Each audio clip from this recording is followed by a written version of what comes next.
मेरा नाम आयशा है। शायद सुनने वाले सोचें कि ऐसी कहानी बस फिल्मों में होती है, लेकिन कुछ हकीकतें कहानियों से भी ज्यादा दर्दनाक होती हैं और मेरी सच्चाई तो जैसे एक लगातार दर्द देने वाली कहानी है। मैं छोटी सी थी, सिर्फ 6 साल की, जब मेरी अम्मी का साया मेरे सिर से उठ गया।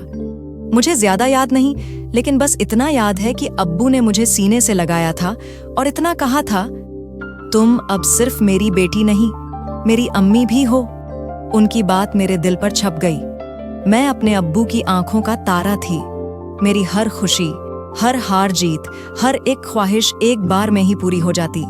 अब्बू के हाथों में कुछ अजीब सा जादू था जो मेरे सारे दर्द को एक झटके में मिटा देता था। मेरा भाई यूसुफ मुझसे 3 साल बड़ा था, यानी 9 साल का। बचपन में हम खूब लड़ते थे, कभी किताब को लेकर तो कभी साइकिल की बारी को लेकर, लेकिन अब्बू हम दोनों को एक बार फिर से जोड़ देते थे। अब्बू कहते थे, तुम दोनों मेरी आंखों के तारे हो, एक को तकलीफ हो तो दूसरे को भी दुख होता है, और हम दोनों हंस देते थे। अब्बू का मसाला व्यापार छोटे पैमाने पर शुरू हुआ था, एक छोटी सी दुकान और गोदाम जहां कुछ कारीगर मसाले पीसते और पैक करते थे। लेकिन अब्बू के अंदर एक अलग ही जुनून था। हर दिन खूब सारी मेहनत, हर दिन कुछ नया। फिर धीरे धीरे कारोबार चल पड़ा, फिर थोड़ा और संभला, और देखते ही देखते अब्बू एक बड़े कारोबारी बन गए। यूसुफ बड़ा हुआ, यानी 18 साल का हुआ, तो अब्बू ने उसे भी अपने साथ कारोबार में लगा लिया। यूसुफ समझदार था, लेकिन अब्बू जितना नहीं। मैं, जो तब 15 साल की थी, यह ध्यान देती थी कि अब्बू के साथ उसका रवैया बदलने लगा था। वह अब्बू से बहस करने लगा, अपने फैसले उनके ऊपर जबरदस्ती थोपने लगा, और कभी कभी तो अब्बू की बात काट कर कहता, आपको आजकल का जमाना समझ में नहीं आता, ये सब मेरे तरीके से होगा। अब्बू चुप रहते थे। शायद बेटे से हार जाना उन्हें मंजूर था, लेकिन बेटे से दूरी नहीं। यूसुफ की शादी की बात चली, तब वह 22 साल का था। घर में खुशी की लहर दौड़ गई। रिश्ता हमारी रिश्तेदारी में ही था, यूसुफ को भी पसंद था। अब्बू ने बिना ज्यादा सोचे समझे तुरंत हाँ कर दी।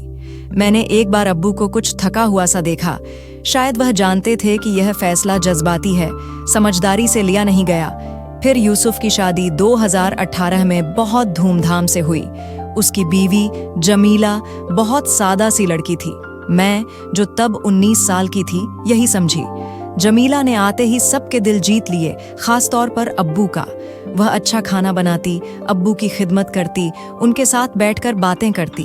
मैं खुश थी कि अब्बू खुश हैं। लेकिन कुछ दिनों बाद ही एक अजीब सी दूरी होने लगी। ऐसा लगता था जैसे मैं घर में मेहमान हूं और जमीला घर की मालकिन। धीरे धीरे उसकी बातों में तीखापन आने लगा। पहले तंजिया बातें, फिर ठंडा रवैया, और फिर पूरी तरह नजरअंदाज करना। सब लोग महसूस करते थे और मैं भी बहुत अच्छे से जानती थी, लेकिन कोई कुछ कहने की बजाय चुप्पी साध लेता। अब्बू अक्सर मेरी तरफ देखकर कहते, मेरी बेटी सब कुछ बर्दाश्त कर लेती है। एक दिन मैं किचन में चाय बना रही थी। जमीला आई और बर्तन जोर से पटक कर बोली, अपने कुछ काम खुद भी कर लिया करो, मैं कोई नौकरानी नहीं हूं जो हर वक्त नाचती रहूं। मैंने सिर झुका लिया। दिल चाहा कि चीख कर कहूं कि यह घर मेरा भी है, लेकिन मुझसे कुछ बोला नहीं गया। मैं अपने कमरे में जाकर देर तक रोती रही। वो कमरा जिसमें मेरी हंसी देर तक गूंजती थी, अब मेरे आंसुओं को देख रहा था। तभी बाहर से अब्बू की आवाज आई, आयशा, चाय पिलाओगी? मैंने आंसू पोंछे और किचन की तरफ चल दी। और मेरा भाई यूसुफ, वो तो जैसे मेरी मौजूदगी ही भूल चुका था। शादी के बाद वह सिर्फ जमीला का शौहर रह गया था, मेरा भाई नहीं। अब्बू के साथ वक्त गुजारना ही मेरी पनाह बन गया था। हम साथ में बैठकर बातें करते, चाय पीते। वह अक्सर कहते, जब तक मैं जिंदा हूं, कोई तुम्हें कुछ नहीं कह सकता। मैं सोचती कि वक्त यहीं थम जाए, मैं हमेशा अब्बू के साए में छिपी रहूं। लेकिन वक्त तो वह है जो कभी किसी की नहीं सुनता। अब्बू का साया मेरे लिए एक ऐसा आसरा बन चुका था, जहां मैं अपना हर दर्द, हर गम दफन करती थी। लेकिन जैसे जैसे वक्त गुजरा, रिश्तेदारों की नजरें मेरी तरफ बढ़ती गईं। हर किसी के आने पर उनके मुंह पर बस एक ही बात होती, आयशा अब बड़ी हो गई है, उसके लिए कोई अच्छा रिश्ता देखना चाहिए। अब्बू हर बार मुस्कुराकर इस बात को टाल देते थे। लेकिन यूसुफ, जिसे मेरी जिंदगी में पहले ही कोई दिलचस्पी नहीं थी, अब अब्बू पर जोर देकर कहने लगा, अगर इसे पढ़ने लिखने का कोई शौक नहीं है तो बेहतर यही है कि इसकी शादी कर दी जाए, वरना कल को लोग बातें बनाएंगे। मेरा मन पढ़ाई से सचमुच उचट चुका था। 12वीं के बाद जब मैं 18 साल की थी, ऐसा लगा कि अब कुछ और सीखने का दिल ही नहीं चाहता। लेकिन हकीकत यह भी थी कि शादी मेरे मन में कभी आई ही नहीं थी, न ख्वाबों में न ख्यालों में। जमीला खामोश नहीं रहती थी। हर रोज कोई नई बात। मेरी बहन की ननद के बेटे का रिश्ता है, लड़का जरा सीधा साधा है लेकिन घर बहुत अच्छा है। अब्बू हमेशा सोच में पड़ जाते थे। वो मेरी इच्छा जानना चाहते थे, लेकिन जमीला के लगातार दबाव और यूसुफ के कहने पर वो अब उलझन में पड़ गए थे। एक दिन अब्बू ने मुझे अपने कमरे में बुलाया। वो कमरे के कोने में बैठे कुछ सोच रहे थे। मैं पास गई तो बोले, आयशा, तुमसे कुछ पूछना है। मैंने खामोशी से उनकी तरफ देखा। अगर तुम कहो तो एक रिश्ता आया है, तुम्हारी भाभी की बहन की ननद का बेटा है। मैंने अभी इस बारे में बात नहीं की है, लेकिन वह कह रही है कि लड़का अच्छा है। तुम क्या कहती हो? मेरे दिल में जैसे कुछ टूट गया। मैंने धीरे से कहा, जैसा आप ठीक समझें, मुझे मंजूर है। अब्बू ने मेरी तरफ देखा। उनकी आंखों में कुछ रुका हुआ सा था, जैसे कि वह जानते थे कि यह फैसला ठीक नहीं है, लेकिन वह खामोश रहे। कुछ दिनों में ही बात तय हो गई। मैं भी नहीं जानती थी कि यह सब इतनी जल्दी कैसे हो गया। शायद रिश्तेदार अब्बू को तैयार करने में कामयाब हो गए थे, या फिर अब्बू भी थक चुके थे। शोर में मेरी आवाज जैसे कहीं खो गई थी। शादी 2019 में हुई। जब मैं विदा होकर ससुराल पहुंची, तब मैं 20 साल की थी। वहां मेरा स्वागत भी बहुत अजीब सा था। सास ने बस एक बार मुस्कुराकर देखा और कमरे की तरफ इशारा कर दिया। ना कोई हालचाल पूछना, ना कोई मतलब। मेरा शौहर अहमद, जो 25 साल का था, वह भी एक खामोश सा इंसान था।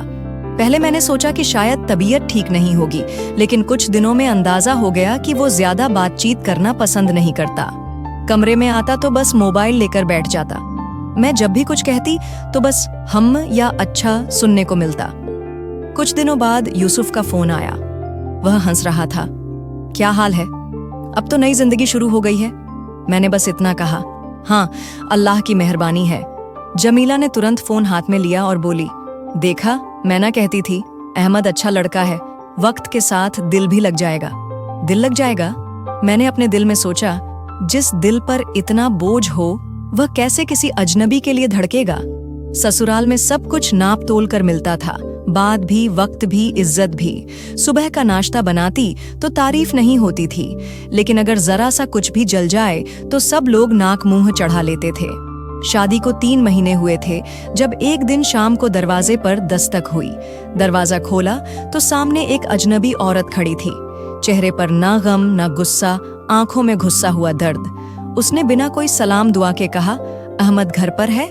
मैं थोड़ा हिचकिचाते हुए बोली, जी, आप कौन? वह बोली, मैं उसकी बीवी हूँ। यह सुनकर मेरी तो सांस ही रुक गई। इससे पहले कि मैं कुछ कहती, वह तुरंत अंदर घुस आई। ड्राइंग रूम में बैठते ही अहमद आ गया। उसने उसे देखते ही मुंह पकड़ लिया। तुम यहाँ? औरत ने तंजिया कहकहा लगाया। हाँ, क्यों, डर लग रहा है?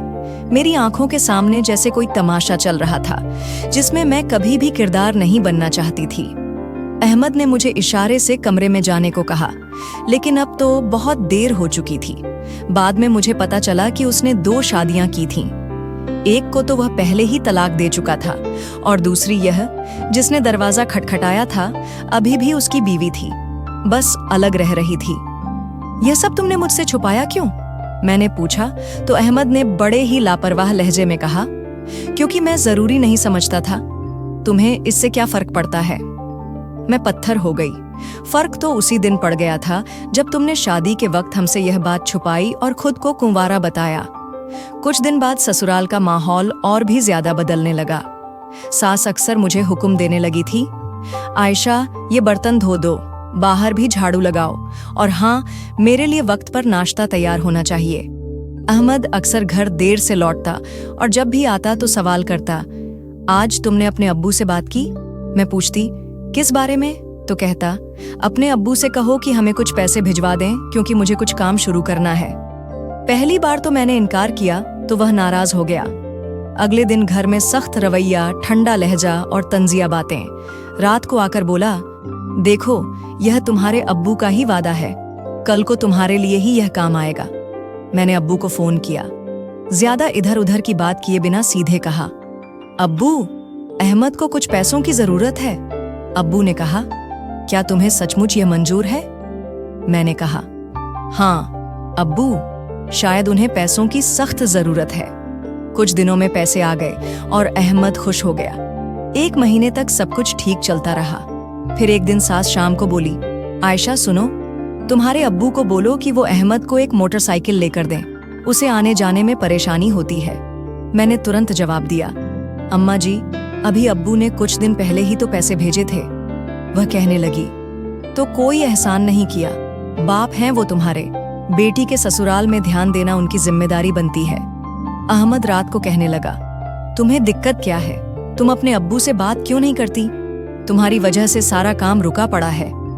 मैंने हिम्मत करके कहा, पहले भी अब्बू ने बिना किसी सवाल जवाब के दिया था, लेकिन तुम्हारी मांगें तो रुकने का नाम ही नहीं ले रही हैं। अहमद ने गुस्से से मेज पर हाथ मारा, तो अब तुम मेरे खिलाफ खड़ी हो रही हो?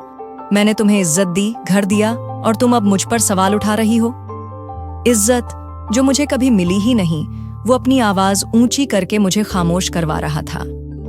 मैं कुछ बोली नहीं, अब्बू को भी कुछ नहीं बताया, बस इतना कहा, अभी कुछ मत भेजिएगा। अब्बू ने हाँ समझकर बस अपना सिर हिलाया, लेकिन उनकी खामोशी में कुछ छुपा हुआ था और मैं घर में भी कुछ नहीं बोली।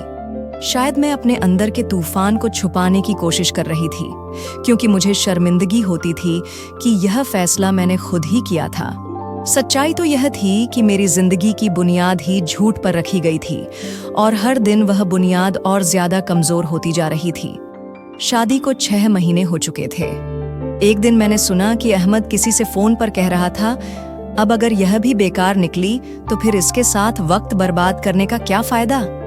उसका फोन बंद हुआ तो मैंने धीरे से पूछा, क्या बात कर रहे थे आप? उसने आंख उठाकर देखा और मुझसे कहा, कुछ नहीं, बस काम की बात कर रहा था। तुम हर वक्त सुनती क्यों रहती हो?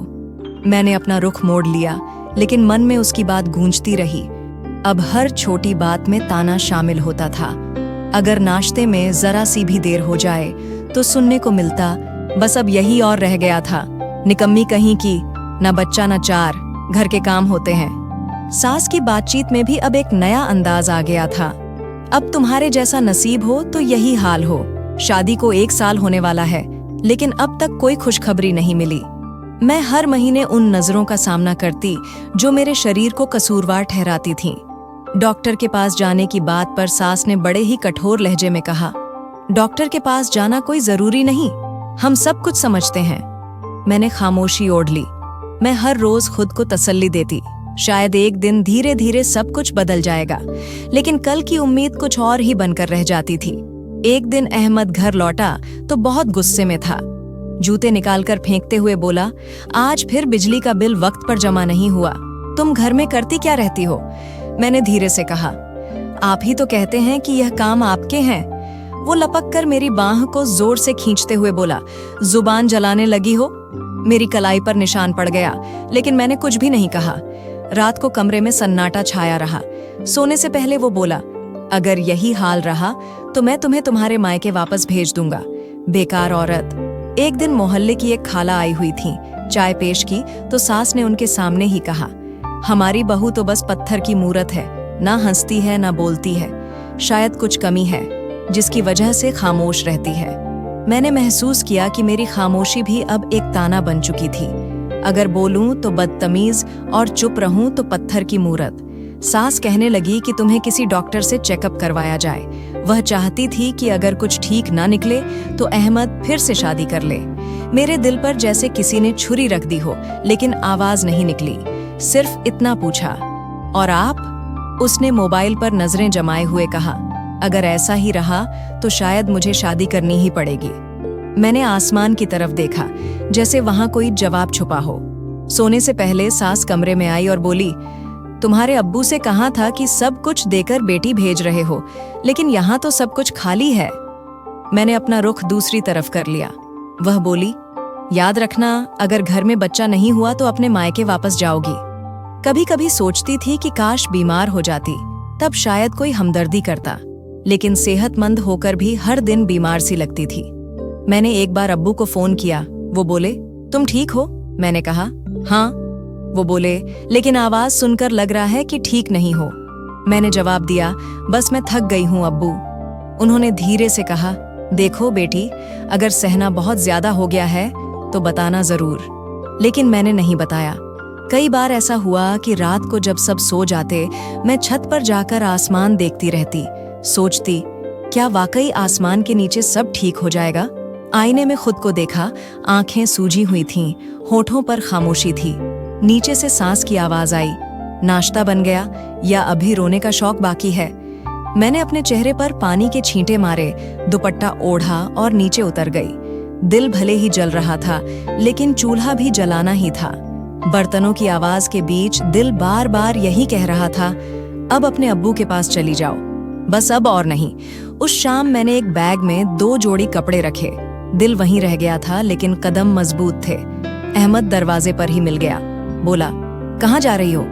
मैंने आंखों में आंखें डालकर कहा, अब्बू के पास। वो तंजिया हंसी हंसते हुए बोला, जाते वक्त यह भी कह देना कि अब वापस नहीं आओगी। दरवाजा मेरे पीछे बंद हुआ, लेकिन ऐसा लगा जैसे किसी ने कैद खाने का दरवाजा तोड़ा हो। अब्बू के घर पहुंची तो शाम हो चुकी थी। 2020 की बात है, मैं 21 साल की थी। उन्होंने दरवाजा खोला। मुझे देखकर चौंक गए। आयशा, सब ठीक है? मैंने सिर्फ इतना कहा, अब और कुछ नहीं सुनना, कुछ नहीं सहना, बस आपके पास रहना है। उन्होंने दरवाजा बंद किया, मुझे अंदर ले गए और सोफे पर बैठा दिया। बोले, बेटा, अब सब कुछ बताओ। मैं सब समझ गया हूं, तुम जहां हो सही हो। अगले दिन अब्बू मुझे अपने एक जानकार वकील के पास ले गए। वहां बैठकर पहली बार जुबान से शब्द निकले। वकील ने सारी बात सुनी, कुछ सवाल किए और कुछ दस्तावेज तैयार करवाए। अहमद को नोटिस भेजा गया। 3 दिन बाद जवाब आया, घमंड से भरा, तलाक मंजूर है, इस पर और कोई बात नहीं करना चाहता।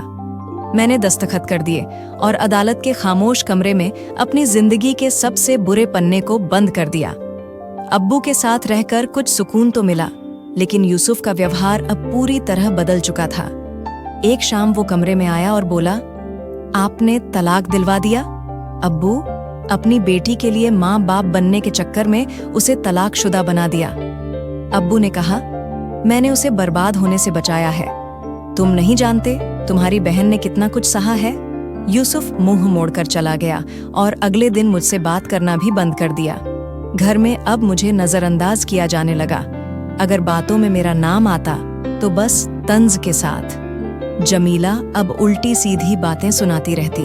मैं चुप रही। अगर जवाब देती तो मामला और बढ़ता। वैसे भी अब खामोशी ही मेरे जीवन का हिस्सा बन चुकी थी। यूसुफ ने अब्बू से भी बात करना बंद कर दिया था। कारोबार के फैसले वह अब खुद करने लगा था। अक्सर कहता, मैं भी कमाता हूँ, हर बार अब्बू की ही नहीं चलनी चाहिए। अब्बू यह सब बर्दाश्त करते रहे, लेकिन मैंने कहा, अब्बू, मैं आपका बोझ नहीं बनना चाहती, मैं कुछ काम करना चाहती हूँ। उन्होंने मुस्कुराकर कहा, तुम्हारा जो जी करे वो करो, बस तुम खुश रहो, यही काफी है। कुछ दिनों बाद मैंने एक सिलाई सीखने वाले इंस्टीट्यूट में दाखिला ले लिया। अब्बू मुझे खुद अपने साथ लेकर गए और कहने लगे, अपनी दुनिया खुद बनाओ, दूसरों से कोई उम्मीद मत रखो, अगर रखोगी तो दिल टूटेगा। उस इंस्टीट्यूट में जाना मेरे लिए एक नई दुनिया में कदम रखने जैसा था। वहां और भी लड़कियां थीं जिनकी अपनी अपनी कहानियां थीं, अपने अपने दर्द, लेकिन उन सब में बस एक बात थी, वो सब दोबारा जीना चाहती थीं। यूसुफ का व्यवहार बिल्कुल ठंडा हो गया था। वो अक्सर घर में यह बात उठाता रहता, अब इसकी दोबारा शादी करवा देनी चाहिए, आखिर कब तक यह हमारे सिर पर रहेगी। अब्बू खामोशी से सुनते, फिर कहते, यह उसकी जिंदगी है, फैसला भी उसका होगा। लेकिन मैं जानती थी कि वह दबाव महसूस करते हैं, और अब वह दबाव घर की दीवारों पर भी महसूस होने लगा था। सिलाई सीखने के 3 महीने बाद मुझे एक छोटी सी यूनिट में कुछ वक्त के लिए काम मिल गया।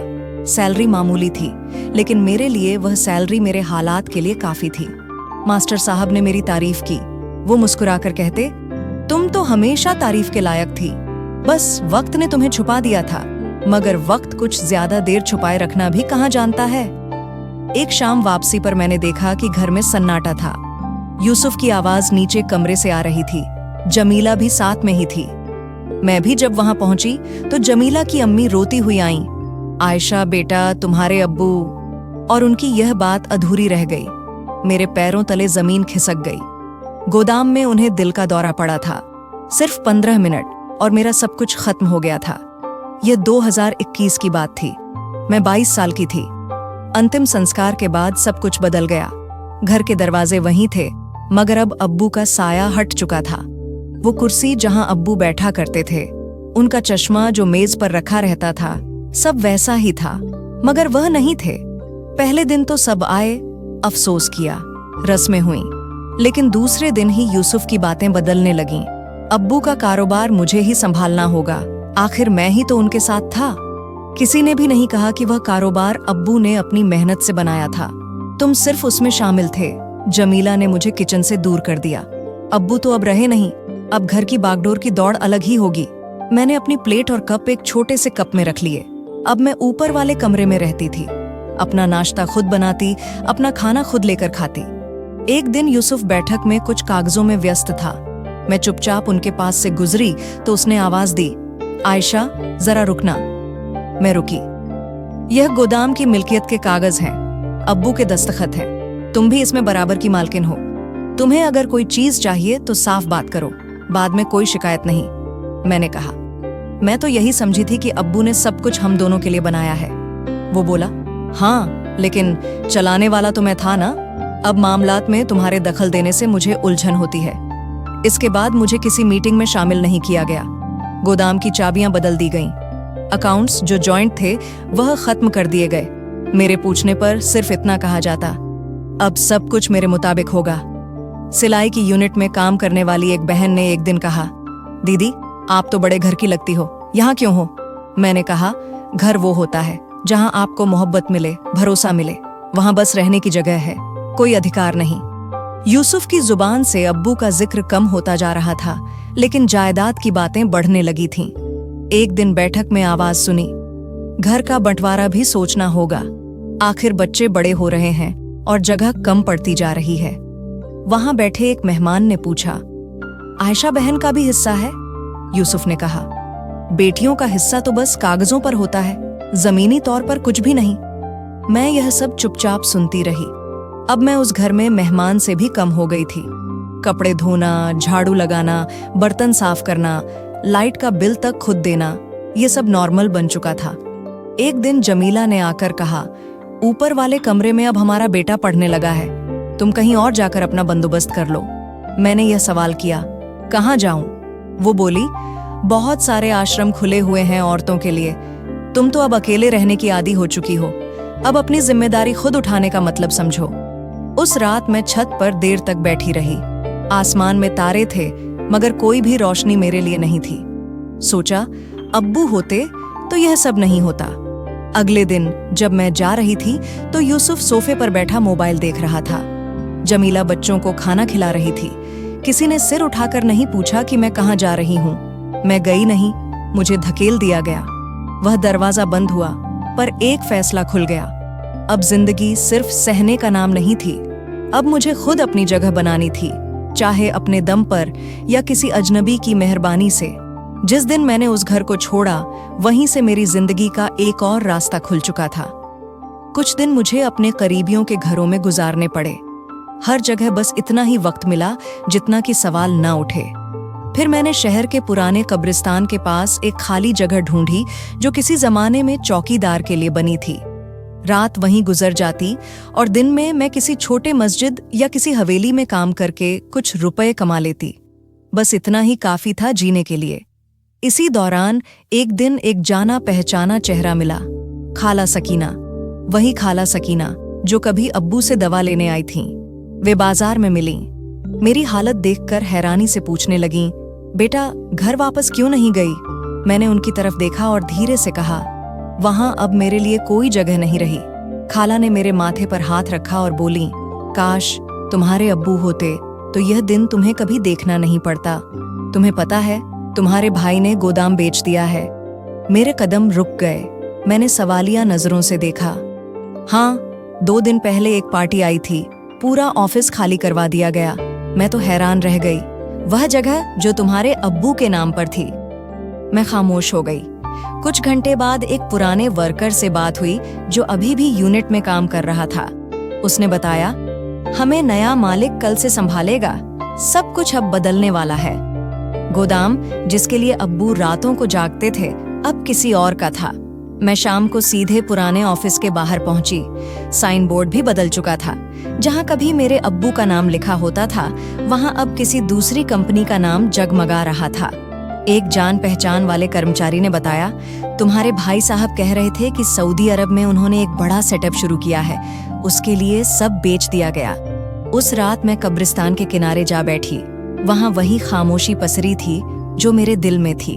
2 दिन बाद एक और झटका लगा। जमीला ने अपनी एक सहेली के जरिए मुझे संदेश भेजा, अब तुम अपना बंदोबस्त पक्का कहीं और कर लो क्योंकि हम घर भी बेच रहे हैं और सऊदी जा रहे हैं। मैंने जवाब भिजवाया, मेरा हिस्सा? जवाब मिला, क्या सबूत है कि तुम्हारा यहाँ कोई हिस्सा है? सारी जायदाद तो तुम्हारे भाई के नाम पर थी। मैंने एक वकील से मशवरा किया, उसे कागजात दिखाए जो मेरे पास सिर्फ फोटोकॉपी की शक्ल में मौजूद थे। वो कुछ देर उन्हें देखता रहा, फिर बोला, यह दस्तखत अजीब लग रहे हैं, बहुत कुछ यहाँ पर छुपा है। मैंने पूछा, यह जाली हो सकते हैं? उसने कहा, मुमकिन है कि दस्तखत किसी और के लिए जारी किए गए हों या अंगूठा जाली तरीके से लगवाया गया हो, मगर तुम्हें असली दस्तावेज हासिल करने होंगे। असली दस्तावेज? वो तो यूसुफ के पास थे और उनके पास जाने का मतलब था खुद को और ज्यादा बेइज्जत करवाना। मैंने एक रास्ता सोचा। खाला सकीना ने बताया था कि यूसुफ अभी 1 हफ्ते तक भारत में ही रहेगा, फिर बाहर शिफ्ट होगा। मैं उनके फ्लैट के बाहर कुछ घंटे इंतजार करती रही। जब यूसुफ बाहर निकला तो मैं सामने आ गई। मुझे आपसे बात करनी है, सिर्फ 2 मिनट। उसने तेज नजर से देखा, मेरे पास वक्त नहीं है। अब्बू ने अपनी जिंदगी में सब कुछ मेरे नाम कर दिया था, जो मिला वह काफी नहीं। मैंने कहा, मुझे कुछ भी नहीं मिला और जो तुम्हें मिला है वह भी शायद तुम्हारा नहीं था। जमीला बाहर आई। आयशा, तुम अभी भी हमारे पीछे पड़ी हो? हमें छोड़ दो, हम नई जिंदगी शुरू करने जा रहे हैं। मैंने बस एक बात कही, जिंदगी वो नहीं होती जो दूसरों को बर्बाद करके मिले। जिंदगी वह होती है जो इंसान खुद संवारता है। यूसुफ ने एक लम्हे के लिए कुछ कहना चाहा, फिर चुप रह गया। वह चुप्पी जो एक भारी खामोशी के जैसी होती है। अगले दिन मैंने अदालत में दरख्वास्त दायर कर दी। वकील ने कहा, यह मुकदमा लंबा हो सकता है लेकिन कम से कम कागजी जंग बराबर की होगी। मुझे जीत से ज्यादा इंसाफ की जरूरत थी। वह गोदाम, वो घर, अब मेरा कुछ ना भी निकलता तो कम से कम इतना तो तय होता कि सच क्या था। अदालत में कागजात जमा करवाकर जब लौटी तो शहर के शोर में अपनी खामोशी और भी ज्यादा साफ सुनाई दी। अब कोई दरवाजा ऐसा नहीं बचा था जिस पर मैं दस्तक देती, लेकिन हाँ, दिल अब कांपता नहीं था। पहले एक सहेली के यहाँ कुछ दिन रुकी, फिर खाला सकीना के घर चली गई। लेकिन जैसे ही उन्हें एहसास हुआ कि मैं मुकदमा कर चुकी हूँ, उनका रवैया बदलने लगा। हम झगड़ा करने वाले लोगों को अपने घरों में नहीं रखते। आयशा, हमें माफ करना। ये वह दिन था जब मैंने दरवाजा पीछे छोड़ा और किसी से कुछ भी नहीं कहा, बस सीधा कब्रिस्तान की तरफ चल दी। वही कब्रिस्तान जहां मैं अब तक रह रही थी। चारों तरफ सन्नाटा था। मेरे साथ सिर्फ एक बैग था और अंदर वह डायरी जिसमें मैं सब कुछ लिखती थी। रात हो गई थी, ठंडी हवा चलने लगी थी। मिट्टी की खुशबू मेरे बचपन की तरह महसूस हो रही थी। मैं थकी हुई थी। सारी रात रोने के बाद जैसे आंखें खुद ब खुद बंद हो गईं। सुबह जब आंख खुली तो सामने एक थाली रखी थी, उसमें गरम रोटी और चाय थी। मैंने आसपास नजर दौड़ाई, कोई मौजूद नहीं था। एक लम्हे को लगा कि शायद कोई भला इंसान, शायद कोई जानने वाला आया हो। मैंने कुछ नहीं खाया, बस पानी पीकर खुद को संभाल लिया। दिन गुजरा और मैं कब्र के पास बैठे बैठे ही सूरज को ढलते हुए देखती रही। अगली रात फिर वही हुआ। मैं थक कर सो गई और सुबह आंख खुली तो एक बार फिर ताजा नाश्ता और एक पर्ची मौजूद थी। फिक्र मत करो, तुम अकेली नहीं हो। अब मेरे दिल में सवाल पैदा होने लगा, ये कौन है? रोज कौन आकर मेरे लिए खाना रख जाता है? फिर अगले दिन मैं आंखें बंद करके लेटी थी, लेकिन दिल तेजी से धड़क रहा था। तकरीबन 1 घंटे बाद कदमों की हल्की आवाज सुनाई दी। कोई धीरे धीरे पास आ रहा था। मेरे दिल की धड़कन तेज हो गई। लगा अभी दिल बाहर आ जाएगा। कदम रुके, फिर हल्की सी खनक सुनाई दी, जैसे बर्तन जमीन पर रखे जा रहे हों। मैंने जरा सी आंख खोलकर देखा। एक बुजुर्ग शख्स जिसके चेहरे पर सफेद दाढ़ी थी सामने दिखा, लेकिन अंधेरे में उनका चेहरा पूरी तरह नजर नहीं आ रहा था। फिर भी उनका अंदाज बिल्कुल मेरे अब्बू जैसा था। उन्होंने खाना रखा, पानी की बोतल रखी, पर्ची सामने रखी और वापस मुड़ गए। मैंने आगे बढ़कर वह दरवाजा खटखटाया। कुछ लंबे इंतजार के बाद दरवाजा खुला। वही बुजुर्ग सामने थे। उन्होंने मुझे देखा और धीरे से कहा, आ जाओ बेटी, तुम्हें आने की जरूरत नहीं थी, मगर शायद तुम्हें जानना था कि मैं कौन हूं। मैं अंदर दाखिल हुई। अंदर एक साधारण सा कमरा था, एक चारपाई, कुछ बर्तन और एक पुरानी अलमारी। आप कौन हैं? मेरी आवाज कांप रही थी। वह मुस्कुराए। मैं हसन हूं, तुम्हारे अब्बू का पुराना दोस्त। तुम बहुत छोटी थी, शायद 4 साल की, जब मैंने आखिरी बार तुम्हें देखा था। तुम्हारे अब्बू ने एक वक्त पर मेरी बहुत मदद की थी। मैं कोर्ट का मरीज था। जब सबने मुझे छोड़ दिया था, तुम्हारे अब्बू ने मेरा हाथ थामा, मेरा इलाज करवाया, खाना दिया, दवाई दी। मैं पत्थर बनी खड़ी रही। जब मैं वापस आया तो सब सुना। तुम्हारे अब्बू नहीं रहे। फिर तुम्हें मैंने यहाँ कब्र के पास बैठे देखा तो खुद को रोक ना सका। मैं चाहता तो तुम्हें अपने घर बुला सकता था, मगर मैं चाहता था कि तुम खुद आओ, खुद मुझ पर भरोसा करो। मैं खामोश रही। आंखों से आंसू बहने लगे। ये घर खाली है और अब तुम्हारा है। मैंने इसे तुम्हारे नाम कर दिया है। तुम्हें अब कोई भी बेघर नहीं कर सकता। मैंने उनका हाथ पकड़ा, वही हाथ जिन्होंने मुझे मेरी खोई हुई जगह वापस दी थी। मेरे दिल में पहली बार सुकून महसूस हुआ, जैसे अब्बू ने मुझे दोबारा अपनी पनाह में ले लिया हो। उस रात मैंने लंबी नींद ली और पहली बार डर के बिना सोई। अगले दिन सुबह जब मैं उठी तो मेरे ऊपर वही चादर थी जो पिछली रात हसन चाचा ने दी थी। मैंने अपने बैग से पुरानी डायरी निकालकर अब्बू के नाम पर कुछ लिखा था, लेकिन उसे मैंने अधूरा छोड़ दिया, शायद इसलिए कि जो सवाल लिखना चाहती थी उसका जवाब मिल चुका था। हसन चाचा ने नाश्ता तैयार कर लिया था, सादा सा खाना जैसे अब्बू भी अक्सर खुद बनाकर खाते थे। मैंने उनसे नजर मिलाए बिना पूछा, आप कितने दिनों से मेरे पीछे आ रहे थे? वो खामोशी से थाली मेरे सामने रखते हुए बोले, जिस दिन तुम पहली बार इस कब्रिस्तान में आई थी उसी दिन से। मैंने हैरत से देखा, तो आपने वह सब अकेले ही किया? खाना, पानी, वो पर्चियां? उन्होंने मुस्कुराकर जवाब दिया, अकेला हूं तो करता भी सब खुद ही हूं। पर्चियां वो सिर्फ तुम्हें याद दिलाने के लिए थीं कि तुम टूटी नहीं हो, बस बुरे वक्त से गुजर रही हो। मैंने पूछा, आप मुझे पहले क्यों नहीं मिले? वो कुर्सी पर बैठकर दरवाजे की तरफ नजर डालते हुए बोले, तुम्हारे अब्बू जितने सख्त थे उतने ही खामोश भी। मेरी बीमारी के दिनों में सबने दरवाजा बंद किया, सिर्फ वही आए, मेरे जख्म धोए, मुझे सहारा दिया। बाद में वापस अपने गांव चला गया। वहां से बस यही सुना कि वह नहीं रहे। जब वापस आया तो तुम्हारी हालत देखी तो दिल नहीं माना। मैं तुम्हें यूं बेसहारा नहीं देख सकता था। मैंने धीरे से पूछा, आपका कोई अपना नहीं? वो लम्हे भर खामोश रहे, फिर बोले, ना बीवी है ना औलाद, शायद तुम्हारे अब्बू ही मेरे सब कुछ थे और अब तुम हो। मैंने नजरें झुका ली। उनके लहजे में अजनबियत नहीं, अपनापन था जो कभी अब्बू के लहजे में दिखता था। तुमने मुझे अपना समझा, मैं एहसानमंद हूं। वह हंसने लगे, यह एहसान नहीं, अधिकार है। तुम मेरे दोस्त की निशानी हो। तुम्हारे अब्बू ने मुझ पर जो एहसान किए हैं वो कोई नहीं चुका सकता, लेकिन मैं चाहता था कि तुम्हें अपनी अहमियत का एहसास खुद हो, इसलिए कभी सामने से आकर कुछ नहीं कहा। मैंने कहा, तो वो पर्चियां आप लिखते थे? हाँ, उन्होंने धीरे से सिर हिलाया। हर रोज सोचता था आज क्या लिखूं जो तुम्हारे दिल को सहारा दे, कभी तुम्हारे अब्बू के लहजे में, कभी दोस्त के। मेरे मन में वह सारी पर्चियां घूमने लगीं। तुम अकेली नहीं हो, तुम्हारे अब्बू तुम्हारे साथ हैं। उन शब्दों के पीछे सिर्फ शब्द नहीं, एहसास छुपा था। हसन चाचा ने एक फाइल लाकर मेरे सामने रखी। यह देखो।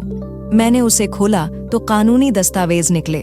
उस पर साफ लिखा था, यह मकान जो मेरे नाम पर है आज से आयशा के नाम पर दर्ज किया जाता है। मेरी आंखें नम हो गईं। यह आप क्या कर रहे हैं? उन्होंने मेरे हाथ थामकर कहा, मैं जिंदगी का वह कर्ज चुका रहा हूँ जो तुम्हारे अब्बू ने मेरे लिए चुकाया था, और तुम्हें वही मुकाम दे रहा हूँ जो तुम्हारा है। मैंने धीरे से कहा, यह मुकाम देने के लिए आपने जो किया वह कोई और नहीं कर सकता था। उसी दिन से मैंने सब कुछ ठीक करना शुरू कर दिया। सामान जमाया, फर्श धोया, पर्दे बदले, अब्बू की तस्वीर लगाई। हसन चाचा रोज सुबह बैठक के सामने पेड़ के नीचे कुर्सी पर बैठकर चाय पीते और पुरानी बातें सुनाते। एक दिन मैंने उनसे पूछा, आपने कभी दोबारा जिंदगी शुरू करने का नहीं सोचा? वह हंसकर बोले, हर कोई दोबारा शुरू नहीं कर सकता। कुछ लोग सिर्फ दूसरों को दोबारा शुरू करने की हिम्मत देते हैं। मैंने मुस्कुराकर कहा, इसलिए मुझे लगातार खाना देकर हिम्मत दिलाते हैं? उन्होंने एक पर्ची निकाल कर दी। यह आखिरी पर्ची है, इसे संभाल कर रखना। मैंने पर्ची खोली। उस पर लिखा था, अब तुम खुद लिख सकती हो, तुम्हारे शब्द तुम्हारी रोशनी होंगे। शायद यही वह दिन था जब मुझे महसूस हुआ कि मैं टूटकर भी बच गई हूँ। अब मेरे पास न सिर्फ पनाह थी बल्कि पहचान भी थी। जब कागजी कार्रवाई पूरी हुई और सब कुछ मेरे नाम पर हो गया, तो यह एहसास आने लगा कि अब मैं किसी और की छत के नीचे नहीं, अपने घर में सांस ले रही हूँ। भले ही वह सिर्फ 2 कमरों का सादा सा मकान था, लेकिन मेरे लिए वह एक पूरी दुनिया थी। पहली बार मैंने अपनी मर्जी से दरवाजे पर नाम की तख्ती लगाई। हसन चाचा मेरा हमसाया बन चुके थे। हम साथ में नाश्ता करते, साथ बाजार जाते, और वह रोज शाम को सिलाई वाली मेज के पास बैठकर पुरानी खबरें सुनाते। उनकी मौजूदगी में वह सन्नाटा खत्म हो चुका था जो बरसों से मेरे जहन को खा रहा था। अगले हफ्ते 3 लड़कियां मेरे पास सिलाई सीखने आईं। उनमें से एक की मां ने पूछा, बेटा आप खुद भी सिखाती हैं? मैंने जवाब दिया, अभी शुरू किया है, ये मेरा नया रास्ता है। कई दिन गुजर गए। एक शाम दरवाजे पर दस्तक हुई। बाहर एक बच्चा खड़ा था, हाथ में मोबाइल था। दीदी, कोई आपसे बात करना चाहता है। मैंने फोन लिया। लाइन पर यूसुफ था। आयशा, मैं चुप हो गई। मैं सऊदी अरब में हूँ, सब कुछ खत्म हो गया है। वह कंपनी जिसके साथ मैंने सौदा किया था वह तो फ्रॉड निकली। गोदाम के पैसे भी ले गई और घर का पैसा भी। अब मैं यहाँ मेहनत मजदूरी कर रहा हूँ। मेरी जुबान पर कुछ नहीं था, लेकिन दिल में हलचल जरूर थी। वह बोलता रहा, तुम्हारी भाभी मुझसे अलग हो चुकी है, बच्चे लेकर वापस चली गई हैं। मेरे पास अब कुछ नहीं बचा, सिर्फ एक मोबाइल और कुछ पैसे। मैं जानता हूँ मैं गलत था, लेकिन अब्बू की मौत के बाद जैसे कुछ नजर आना बंद ही हो गया था। तुमसे भी मैं बहुत बुरा व्यवहार कर रहा था। फोन बंद होने के बाद मैं देर तक बैठी रही। ना खुशी थी ना गुस्सा, बस एक एहसास कि सब कुछ आखिर सामने आ ही गया। अगले दिन हसन चाचा आए। मैंने उन्हें सब बताया। वह खामोशी से सुनते रहे, फिर बोले, अल्लाह ने तुम्हें वक्त से पहले बहुत कुछ दिखा दिया है ताकि तुम वक्त पर समझ सको। मैंने कहा, अब दिल में ना नफरत है ना रिश्ता, बस एक दूरी है। उन्होंने बाद में सिर हिलाया। ठीक है, पर अगर वह वापस आए तो वह जान ले कि अब तुम पहले वाली आयशा नहीं रही। कुछ ही दिनों में मेरे सिलाई ग्रुप में बढ़ोतरी हो गई। अब 5 लड़कियां शाम को आती और मोहल्ले की गलियों से कुछ काम भी आने लगा। एक औरत ने कहा, बहन आपके कपड़े की सिलाई बहुत बेहतरीन है। और यह बात मेरे लिए सबसे खूबसूरत थी। एक शाम दरवाजे पर फिर वही बच्चा आया। बहन, फोन है सऊदी अरब से। हसन चाचा ने फोन उठाया। कुछ लम्हों बाद उन्होंने मुझे फोन दिया। आयशा, मैं वापस आ रहा हूँ। कुछ दिनों में हिंदुस्तान में हूँ। सिर छुपाने की जगह नहीं है। बस इतना जानता हूँ कि जिस छत के नीचे पैदा हुआ था वह छत अब नहीं रही। मैंने बगैर किसी एहसास के कहा, कब आ रहे हो? 1 हफ्ते बाद। अगर इजाजत हो तो कुछ दिन तुम्हारे पास ठहर जाऊं। मैंने कुछ लम्हे सोचा, फिर जवाब दिया, यह मेरा नहीं, हसन चाचा का घर है। अगर वह चाहें तो आ सकते हो। फोन बंद हुआ और हसन चाचा ने मेरी तरफ देखा। तो तुम उन्हें वापस आने दोगी? हाँ, क्योंकि अब मैं कमजोर नहीं हूं और माफी वह हमेशा बड़ी रहेगी। हसन चाचा बोले, तो तुम अब वाकई बड़ी हो गई हो? मेरे चेहरे पर एक मुस्कुराहट बिखर गई। एक दोपहर दरवाजे पर हल्की सी दस्तक हुई। हसन चाचा कुर्सी से उठे। मैं सिलाई मशीन पर काम कर रही थी। वह वापस आए तो उनके साथ वह खड़ा था जो बरसों पहले मुझे दरवाजे से निकाल चुका था। मेरा भाई यूसुफ। उसकी हालत बदली हुई थी। बाल बिखरे, चेहरे पर थकान और आंखों में नमी थी जो मैंने कभी देखी नहीं थी। हाथ में सिर्फ एक बैग था, और कपड़ों से साफ पता चलता था कि उसकी हालत बहुत खराब है। उसने झिझकते हुए चाचा को सलाम किया और मेरी तरफ देखा। हसन चाचा ने एक तरफ होकर कहा, अंदर आ जाओ, धूप तेज है। यूसुफ ने कमरे में कदम रखा, लेकिन अंदर के सुकून को तोड़ने के लिए कुछ नहीं बोला। चंद लम्हे गुजरे, फिर उसने नजर उठाकर कहा, मैं माफी मांगने आया हूं, सब कुछ लुटा चुका हूं और अब तुम्हारे सिवा कोई नहीं बचा। मैं खामोशी से हसन चाचा की तरफ देखने लगी। वह समझ गए और बाहर चले गए। यूसुफ ने बैठते ही कहना शुरू किया, सऊदी अरब में सब कुछ खत्म हो गया। पार्टनर पर भरोसा किया, वह रकम लेकर गायब हो गया। जमीला ने तलाक ले लिया, बच्चों को अपने साथ ले गई। मैंने कई दिन सड़कों पर गुजार दिए, मजदूरी की। फिर फैसला किया कि वापस आकर वह सब मांग लूं, जिससे दूरी बना ली थी। मैं जानता हूं तुम्हें धक्का दिया, जायदाद पर कब्जा किया, तुम्हें बेघर किया, लेकिन आयशा, मैं अब वह इंसान नहीं रहा। वो गुरूर, वो दौलत, सब छीन गया। सिर्फ एक चीज बची है, पछतावा। उसके चेहरे से पछतावा छलक रहा था, लेकिन मैं जानती थी पछतावा माफी की दलील नहीं, माफी का दरवाजा होता है। खोलें या ना खोलें, ये हमेशा बड़ा होता है। तुमने सब बर्दाश्त किया, मैंने कुछ भी ना पूछा। तुम चली गई और मैं पलट कर नहीं देखा। लेकिन आज जब दुनिया ने मुझे तन्हा कर दिया, तो जिन्हें हम कमजोर समझते हैं वही असल में सबसे मजबूत निकलते हैं। मैंने गहरी सांस ली। यह घर हसन चाचा का है, मैं उन्हीं के घर में पल रही हूँ। उनकी इजाजत के बगैर मैं कुछ नहीं कर सकती। इस वक्त हसन चाचा दरवाजे पर आ गए, जैसे सब सुन चुके थे। आयशा, अगर यह सच बोल रहा है तो मेरे दरवाजे बंद नहीं हैं। मैंने यूसुफ की तरफ देखा। यहाँ जगह है, लेकिन शर्त भी है। वह फौरन बोला, जो कहो मंजूर है। यहाँ किसी को हक नहीं कि अतीत को मुद्दा बनाए। तुम यहाँ रह सकते हो, लेकिन फैसले मेरे नहीं, तुम्हारे होने चाहिए। खुद को साबित करो, चाचा का भरोसा जीतो, और अगर वाकई बदल चुके हो तो वह खुद तुम्हें अपना लेंगे। यूसुफ की आंखें भर आईं। वह झुककर बोला, मैं हर शर्त मानता हूँ, बस तुमने दरवाजा खोल दिया, यही मेरे लिए बहुत है। अगले दिन से वह घर के छोटे मोटे कामों में मदद देने लगा।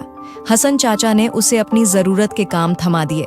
ये सब करके लाओ और वक्त पर, फिर देखेंगे अगला कदम क्या है। यूसुफ ने बिना कोई ऐतराज के सब किया। शाम को चाचा ने मुझसे कहा, बदले हुए चेहरे को परखना मुश्किल होता है, लेकिन जो खुद को बदले उसका रास्ता रोका नहीं जा सकता। अब वह रोजाना शाम को मेरे साथ सिलाई यूनिट के बाहर बैठता और आने वाली लड़कियों को दरवाजा खोलता। एक दिन यूसुफ ने कहा, वो कागजात जिन पर जाली दस्तखत थे मेरे पास हैं, चाहे तो सब वापस तुम्हारे नाम हो सकता है। मैंने नरमी से जवाब दिया, अब इन चीजों की जरूरत ही नहीं। जो सुकून इस छोटे से घर ने दिया वह किसी गोदाम में नहीं मिल सकता। उसने कहा, कम से कम तुम्हें वह दस्तावेज देखने चाहिए ताकि तुम जान सको कि सच क्या है। मैंने कहा, मैं जानती हूं सच क्या था। अब्बू के साथ जो तुमने किया वो माफ किया, लेकिन भूलना मेरे लिए मुश्किल है। बस इतना जान लो, तुम अब सिर्फ भाई हो, मालिक नहीं। हसन चाचा ने हमारी बात सुनी और मुस्कुराकर बोले, जो रिश्ता दोबारा जुड़ जाए उसे हर रोज संवारना पड़ता है। तुम दोनों ने वह पहला कदम उठा लिया। उसी दिन शाम को मैंने खिड़की खोली और पहली बार यूसुफ को आंगन में पौधों को पानी देते हुए देखा। वही हाथ जो कभी बेदर्दी से मुझे धक्का दे चुके थे, आज नरमी से मिट्टी को संवार रहे थे। और मैंने जान लिया था, शायद माफी का दरवाजा सिर्फ दूसरों के लिए नहीं, खुद के लिए भी खोलना पड़ता है। सुबह की रोशनी धीरे धीरे आंगन में उतर रही थी। छोटे पौधे जिन्हें मैं कुछ महीने पहले उगा चुकी थी, अब निकल चुके थे। यूसुफ पानी दे रहा था और हसन चाचा चारपाई पर बैठे अखबार के पुराने कॉलम पढ़ रहे थे, जिन्हें वह महीनों से जमा करते थे। मैंने दरवाजे के साथ लगी दीवार पर कील ठोकी। आयशा का घर। यह सिर्फ सिलाई सीखने का दरवाजा नहीं था, ये वह दुनिया थी जहां वे लड़कियां आती थीं जिन्हें सब बेकार, बेमतलब और बदनसीब समझते थे। कोई तलाकशुदा थी, दूसरी को ससुराल वालों ने निकाल दिया था, तीसरी का शौहर उसके वजूद को ही मानने से इनकार करता था। लेकिन यह सब यहाँ आकर खुद को महसूस करने लगी थीं।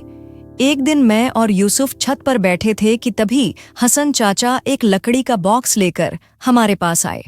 कहने लगे, ये तुम्हारे अब्बू ने सालों से संभाल कर रखा था। हमने जब उसे खोला तो उसमें एक चिट्ठी थी जिसमें लिखा था, तुम दोनों बहन भाई हमेशा एक दूसरे का साथ देना।